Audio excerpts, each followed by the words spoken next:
Yo, j'espère que vous allez bien. Aujourd'hui, on se retrouve pour parler des nerfs qui arrivent là aujourd'hui à 19 h. Donc, au moment où vous voyez cette vidéo, les nerfs vont arriver très bientôt, voire sont déjà là. Quelles sont les cartes impactées? On va avoir énormément de cartes qui ont été touchées. Des cartes auxquelles je m'attendais. DH a été touché, Guerrier a été touché. Il fallait s'attendre que si on touche ces decks là, la carte de mage clé allait devoir être touchée parce que sinon mage allait devoir être MVP. Donc des nerfs qui ont été faits un peu en prévision de... même s'ils n'étaient pas tier S maintenant, ils allaient le devenir vu qu'on allait nerfer les decks tier S actuels. Donc si vous vous demandez, Borpriest n'a pas été touché, donc attendez-vous à voir beaucoup d'autres vidéos sur Borpriest qui devrait rester un des decks top méta, voire toujours le deck tier S de la méta, j'en suis quasiment sûr. On peut avoir le retour de Druide Alignement avec une méta peut-être qui se ralentit un petit peu, mais même si la méta se ralentit, on va dire Druide Alignement, on va toujours devoir faire face à des decks comme Naga Priest, à des decks comme DH qui vont rester aussi forts. On va regarder ensemble quelles cartes ont été touchées, mais également comme voleur. Voleur restera quand même un minimum fort. On va noter une carte neutre qui a longtemps fait débat là, récemment le Mr. Smite qui a été touché, et j'avais vu juste en stream, on va y demander, et je pensais bien à ce nerf concernant Mr. Smite. On va regarder ensemble tous les nerfs qui ont eu lieu, et on va essayer de faire une prédiction de qu'est-ce qui restera très fort ou pas. Donc voici la liste de tous les nerfs ayant lieu aujourd'hui, ce 16 juin 2022. Notamment les cartes de DH. On commence par DH qui était globalement, selon moi, trop fort par rapport à la facilité de maîtrise du deck. On prend un deck comme Borpriest. Borpriest, c'est très facile de faire des erreurs, et malgré le gros potentiel, il a un gros counter qui est le druide alignement. Alors que DH n'avait pas vraiment de réel counter. Donc DH va se faire toucher avec cette 2-2 qui va passer 2-1. Et ça va déjà être un peu moins toxique selon moi. Et elle va être plus facile à gérer. Ça pourra se faire ping par le mage. Et 1 HP, voilà, ça peut se faire hero power par le druide, par exemple. La Caria qui passe à 7 de mana avec 1-1 en stade de plus. Globalement, l'idée c'est que le colossal qui arrive aussitôt, c'était très broken, c'est pour ça qu'ils ont décidé de la nerf. On va voir maintenant si le DH restera aussi fort. Le DH va rester jouable, j'en suis sûr. Mais on va déjà réduire le potentiel de bullshit avec une carrière vraiment trop tôt. Pour ce qui est de la classe druide, on a réduit le coût de Earth Scale, on l'a passé à 2 de mana au lieu de 1 initialement. Le nerf, c'est également un pré-shot selon moi de tout simplement on a nerfé DH qui est le principal counter à druide, donc il fallait vu qu'on va nerf son principal counter, on va nerf une carte d'armure, et en soi ça me paraît pertinent. Pourquoi c'est pertinent? On se dit c'est juste un seul petite carte touchée, on aurait pu voir un alignement touché, alignement qui est une carte toxique en soi.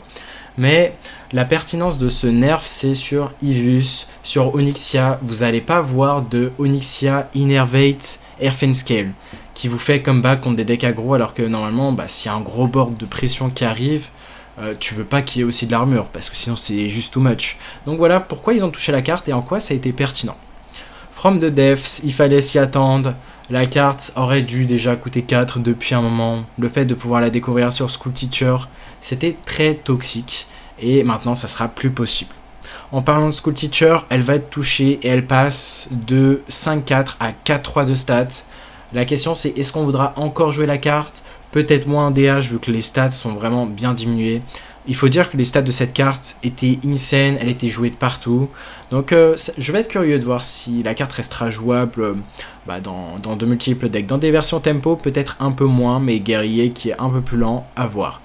La chose est que cette 4-3 maintenant se prendra des coups d'armes de l'arme à 4 de guerrier qui feront que vous pourrez facilement tuer un School Teacher sur pièce arme ou juste sur arme. On a School Teacher, Shield Shatter qui a été touché et qui passe à Inflige 4 au lieu de Inflige 5 initialement. Donc c'est un gros nerf parce que ça permet de ne pas tuer les gnolls contre voleurs, et donc même toutes les créatures de manière générale à 5 PV vont rester en vie. Donc c'est un nerf qui selon moi est legit parce que Shield Shatter est une carte d'AOE trop forte, et si elle est là, tu peux la faire dans tous les cas autour d'eux, donc ça restera jouable, ça restera fort ma guerrier. Mais on va dire ça a pris un nerf logique. Tidal Revenant qui inflige 5 points de dégâts au lieu de inflige 8, enfin gagne 5 points d'armure pardon au lieu de gagne 8 initialement. C'est un nerf qui me paraît legit, la carte est globalement très forte, surtout sous From the Depths. Le power level de reprendre la tempo, infliger des dégâts potentiellement presque OTK et gagner de l'armure était trop fort en fait. Donc le nerf est selon moi legit. Guerrier était un des top tiers et très facile à prendre en main également. Le Mr. Smite qui passe à 7 de mana, donc c'est la carte qui a été touchée. Cette carte était assez toxique en voleur, notamment parce que tour 6 on avait des Mr. Smite, Shadow Step, et on jouait Mr. Smite très facilement. Et avec Edwin ça permettait des OTK. Donc voleur était déjà très stable pour mettre de très grosses stats en early, mais derrière il y avait la possibilité de se faire OTK par Mr. Smite qui était très toxique. On a également Cariel qui va passer à 8 de mana. En top légende, il n'y avait pas trop de paladins. J'affrontais pas trop de paladins, il n'y en a pas trop tout simplement en top légende. Mais voilà, le fait qu'elle passe plus cher, déjà, ça évite les pièces Cariel sur tour 6. Et voilà, ça va diminuer la résistance des paladins et justement Cariel qui arrive bien plus tard. La sirène qui va passer de 4 à 5 de mana. Donc c'est là que je vous disais que la carte clé de mage a été pré-shot vu qu'on a nerfé des cartes de deck tier S, à savoir voleur, DH, guerrier. Et on a juste pas nerfé les cartes de bord prêtre. On va s'y intéresser pourquoi après. Donc la sirène passe à 5 de mana, 2-6 de stats maintenant. Et on a une autre carte clé qui a été touchée. Elle vous fait rager quand elle arrive sur tour 4, parce qu'elle gagne instantanément, tellement elle est forte. C'est Nelly qui va se faire vraiment prendre un très gros coup. Nelly fait que les pirates ne coûteront plus 1 mana, mais 1 de moins. Ça veut dire que si vous avez Mr. Smite, elle coûtera 6 de mana et pas 7. Donc, et pas 1. Donc ça veut dire que le nerf est vraiment très gros. Hein. On va pas pouvoir faire des tours de tempo très insane après avoir joué Nelly. Donc le fait de faire From the Depths, pièce From the Depths par exemple, into Nelly, ça va plus être game breaker comme ça l'est maintenant en fait.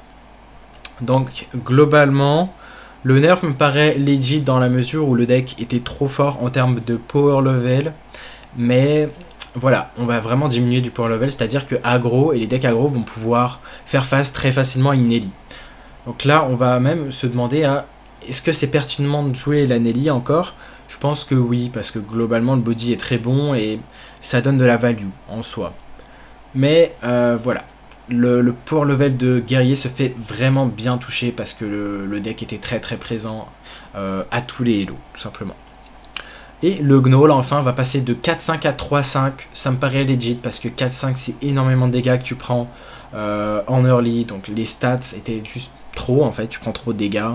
Donc voleur qui se fait bien toucher par le nerf de Smite et Gnoll, et globalement c'est quasiment tous les decks tier S qui se sont fait toucher. Mage qui était tier 1 et paladin qui était très fort à on va dire plus bas elo. Donc là globalement on n'a pas nerfé la classe Bord Priest, et en quoi j'en suis content? Tout simplement parce que c'est un deck skillé, déjà qu'on perd énormément de games par nous-mêmes.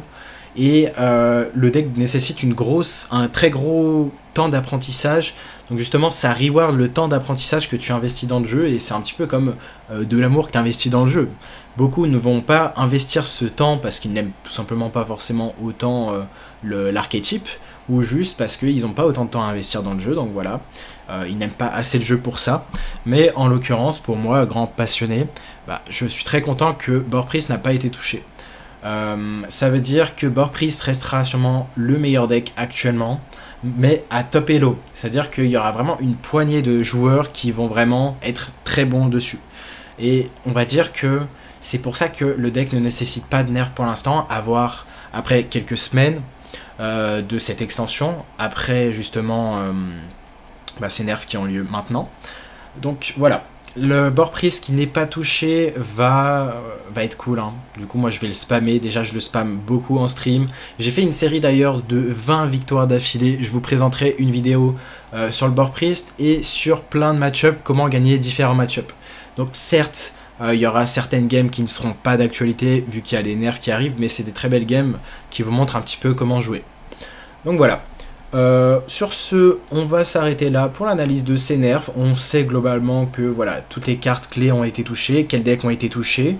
Ça va permettre à d'autres decks comme des decks tier 2 un petit peu, comme le Big Mage de Tars, ou bien des decks comme Big Hunter, de revenir en force tout simplement, et pouvoir un peu plus contester des decks comme Voleur et comme Guerrier.